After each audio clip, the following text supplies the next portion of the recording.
Tradisi Islam di Jawa memancarkan kearifan lokal yang berpadu harmonis dengan budaya setempat.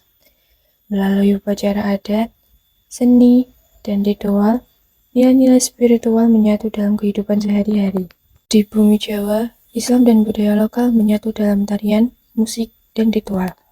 Dari peringatan Maulid Nabi hingga tradisi sekaten, keduanya berpadu membentuk identitas unik masyarakat Jawa. Tradisi Islam dan budaya Jawa telah berjalin erat, menciptakan sebuah warisan yang kaya dan beragam. Harmoni ini tidak hanya memperkaya budaya Jawa, tetapi juga memperkaya identitas keislaman yang khas di tengah masyarakat. Kuliner khas seperti ketupat, opor, dan jenang juga kerap disajikan dalam perayaan keagamaan Islam. Jadi saya akan bertanya tentang nilai-nilai budaya yang terkandung dalam Islam. Yang pertama, tantangan apa yang terjadi dalam menjaga keselarasan antara ajaran Islam dengan budaya di era modern saat ini? Jadi ada beberapa tantangan yang terjadi dalam menjaga kelestarian nilai ajaran Islam. Yang pertama adanya pengaruh globalisasi dan modernisasi. Yang kedua nilai tradisional yang mulai terkikis. Yang ketiga adanya konflik yang menyebabkan konten tidak serius. Yang keempat penyebaran pandangan yang berbeda sehingga terjadinya konflik. Lalu apa contohnya adat istiadat yang masih dipraktekkan dan bernilai Islam saat ini? Jadi ada beberapa contoh dari contoh adat istiadat tersebut. Yang pertama ada selamatan. Selamatan adalah tradisi doa bersama dalam sebuah acara yang diiringi oleh doa-doa dan tahlilan atau salawatan. Yang kedua ada tahlilan atau doa bersama dalam acara orang meninggal, biasanya pada hari ketiga, hari ke-7, hari ke-40, dan hari ke-100. Yang selanjutnya ada sekaten atau perayaan memperingati hari lahirnya Nabi Muhammad SAW. Biasanya ini berupa pasar rakyat. Yang selanjutnya ada grebek maulud, biasanya ini berupa gunungan dari hasil rakyat tersebut. Lalu apa langkah-langkah yang diambil masyarakat agar budaya tetap lestari? Jadi mengadakan festival dan acara di sebuah tempat untuk mengenalkan budaya tersebut, lalu mengajarkan budaya-budaya atau nilai tradisional tersebut dalam sekolah atau keseharian. Yang selanjutnya yaitu mengadakan pendidikan atau pelatihan mengenai nilai ajaran tersebut agar tetap lestari. Terima kasih Kak Ana jawabannya. Saudara Anda menyaksikan Special Report bersama saya Anto Soekarno. Saudara, saat ini digelar Grebek Sekaten 2023 di Keraton Kasunanan Surakarta Hadiningrat. Lautan manusia memadati sebagian di beberapa titik begitu, seperti di Kori Kamandungan, terus juga dari alun-alun utara Keraton Surakarta, di Masjid Agung Keraton Surakarta juga sudah dipenuhi lautan manusia yang ingin atau untuk mengikuti prosesi Grebek Maulud dengan membawa gunungan sebagai puncak acara sekaten yang telah berlangsung selama 1 bulan. Tumpah ruah menjadi satu dengan berbagai kepentingan untuk menikmati Grebek Sekaten ini. Saudara, Grebek Sekaten ini adalah salah satu prosesi adat sebagai simbol sedekah dari pihak Keraton Kasunanan Surakarta Hadiningrat kepada masyarakat berupa gunungan. Dan dalam prosesi kirap atau Grebek Sekaten 2023 ini, Keraton Kasunanan Surakarta Hadiningrat memberikan 4 gunungan, yang dimana 4 gunungan ini terbagi dengan 2 jenis, yaitu gunungan jaler atau gunungan laki-laki dan juga gunungan estri atau gunungan perempuan gitu. Kata grebek, saudara, berasal dari kata humbrebek yang memiliki filosofi sifat riuh, ribut, dan juga ramai. Tidak ketinggalan pula, kata gunungan memiliki filosofi dan juga simbol dari kemakmuran yang kemudian dibagikan kepada masyarakat. Gunungan di sini, saudara, adalah representasi dari hasil bumi seperti sayuran dan juga buah-buahan, serta ada jajan pasar, saudara, seperti rengginang. Ada juga gepak dan juga pawuhan, saudara. Gunungan ini dibawa oleh para abdi dalam dari kawasan Kori Kamandungan, saudara.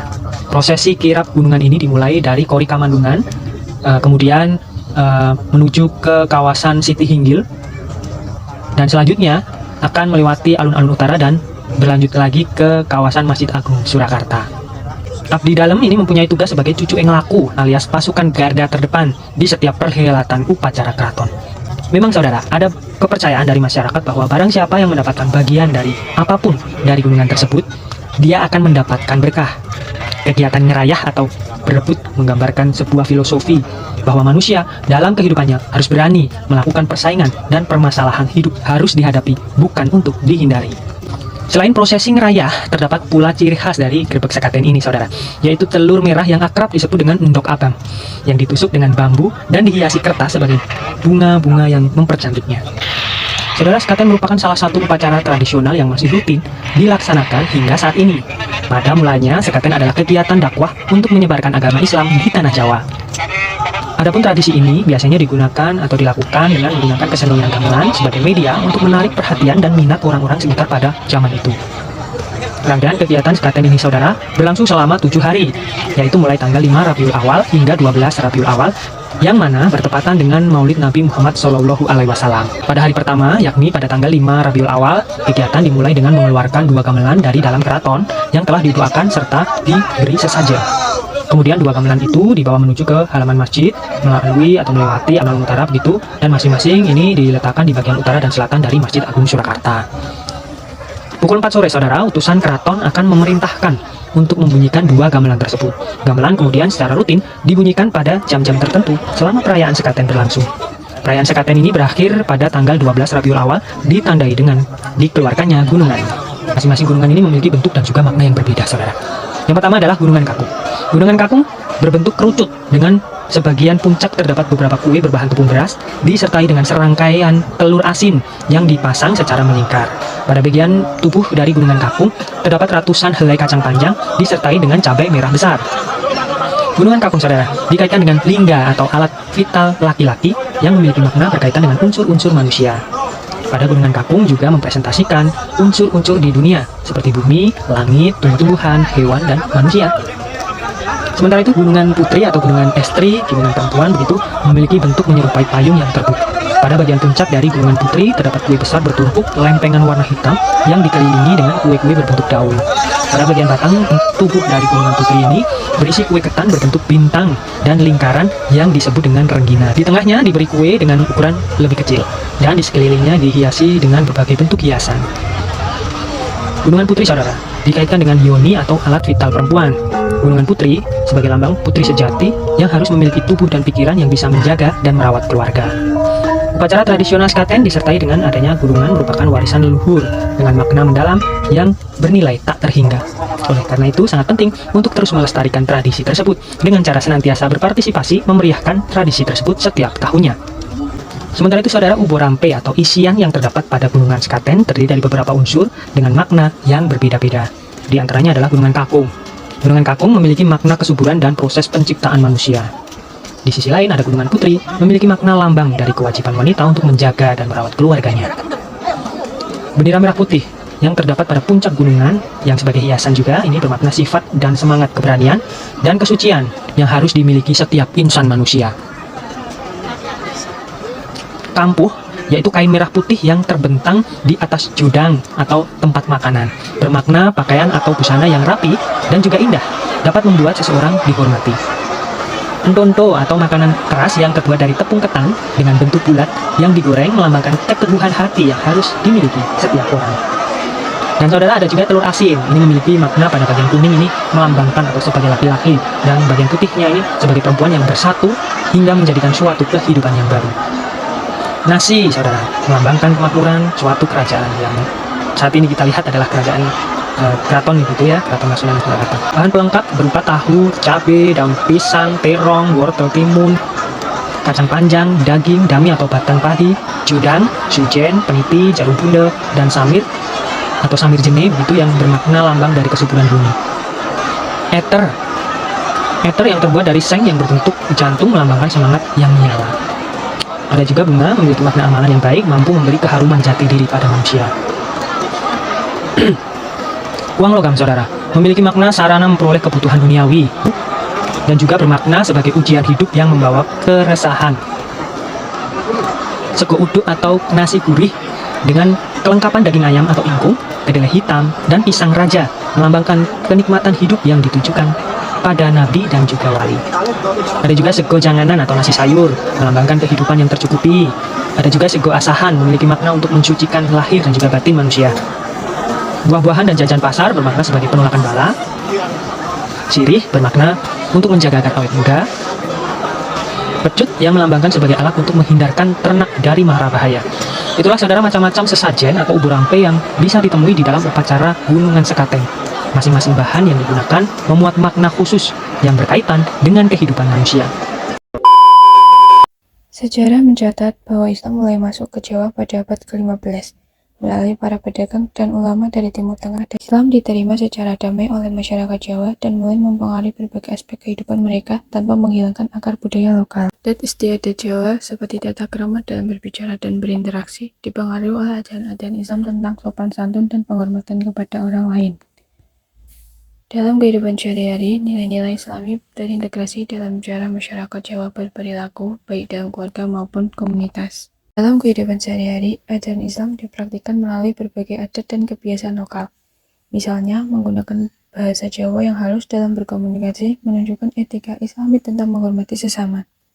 Tradisi Islam dan budaya Jawa menciptakan harmoni yang indah, di mana nilai-nilai spiritual dan kearifan lokal hidup berdampingan. Perpaduan ini tidak hanya memperkaya kebudayaan Jawa, tetapi juga memperkuat identitas dan keimanan masyarakat. Ziarah ke makam para wali, tradisi selamatan, dan upacara adat lainnya adalah cara masyarakat Jawa menjaga warisan keislaman yang kaya akan nilai spiritual dan budaya. Pakaian adat Jawa seperti beskap dan kebaya sering digunakan dalam acara-acara keagamaan. Seni kaligrafi, wayang, dan gamelan bukan hanya sekedar hiburan, tapi juga sebagai sarana dakwah dan pembelajaran spiritual. Warisan budaya ini mencerminkan ajaran Islam yang terinternalisasi dalam seni Jawa. Bulan suci Ramadan di Jawa dirayakan dengan berbagai tradisi unik, seperti padusan, megengan, dan takbir keliling. Semua ini menunjukkan bagaimana agama dan budaya bisa berjalan seiringan. Islam mempengaruhi banyak aspek seni dan budaya Jawa. Misalnya, seni ukir dan batik seringkali mengandung motif-motif Islami, seperti kaligrafi Arab dan simbol-simbol keagamaan. Wayang kulit, meskipun merupakan tradisi pra-Islam, juga memasukkan nilai-nilai moral Islami dalam ceritanya. Perpaduan antara Islam dan budaya Jawa bermula dari kedatangan Islam di Jawa. Islam diterima dengan tangan terbuka oleh masyarakat Jawa dan mulai menyatu dengan adat serta kebudayaan lokal. Baik saat ini budaya lokal yang telah dikatakan budaya Indonesia yang bermacam-macam itu, benarkah asli budaya kita sendiri? Tidakkah ada pengaruh budaya lain atau akulturasi dari orang-orang lain, katakanlah orang asing, baik itu secara berpakaian, bahasa yang digunakan, tempat tinggal, hingga sampai adat kebiasaan orang asing tersebut? Nampaknya sungguh ego dan tertutup sekali jika kita mengatakan bahwa budaya kita saat ini secara mayoritas masih murni. Ribuan tahun sejarah negeri kita ini, yang saat ini kita kenal dengan sebutan Negara Kesatuan Republik Indonesia atau NKRI, mengalami proses akulturasi budaya dari berbagai daerah-daerah, baik itu dari orang-orang Arab, Persia, Cina, India, Eropa, dan dari daerah lainnya. Selanjutnya, akulturasi kebudayaan yang beragam di Indonesia tidak bisa lepas dari ajaran agama-agama yang ada di Indonesia ini. Setiap agama dalam kehidupan sehari-hari memiliki ajaran bagaimana budaya yang cocok dengan ajaran agama tertentu. Masalah kebudayaan dan teknis-teknis budaya lainnya bukanlah hal yang mutlak, karena setiap daerah dan lingkungan memiliki cara dan karakternya sendiri. Seorang filosof terkenal dalam bukunya berjudul Mukadimah, karya Ibnu Khaldun, telah banyak membicarakan bahwa lingkungan, udara, atau tempat tinggal mempengaruhi bagaimana karakter orang-orang tersebut. Secara wawasan kesejarahan yang mayoritas meyakini, jauh sebelum masuknya Islam ke Indonesia, ajaran agama Hindu telah lama masuk ke Indonesia, serta membawa bagaimana budaya-budaya mereka di India. Akan tetapi tidak benar-benar murni diterapkan, karena lingkungan dan masyarakatnya berbeda. Tidak sulit hari ini kita menemukan peninggalan-peninggalan kejayaan budaya Hindi di Indonesia dahulu kala. Begitu juga pengaruh agama-agama lainnya terhadap budaya yang hidup di masyarakat tertentu. Akulturasi timbal balik antara budaya-budaya yang datang dari daerah lain dan dari agama dengan budaya lokal kita dahulu hingga sekarang tidak dapat dihalangi.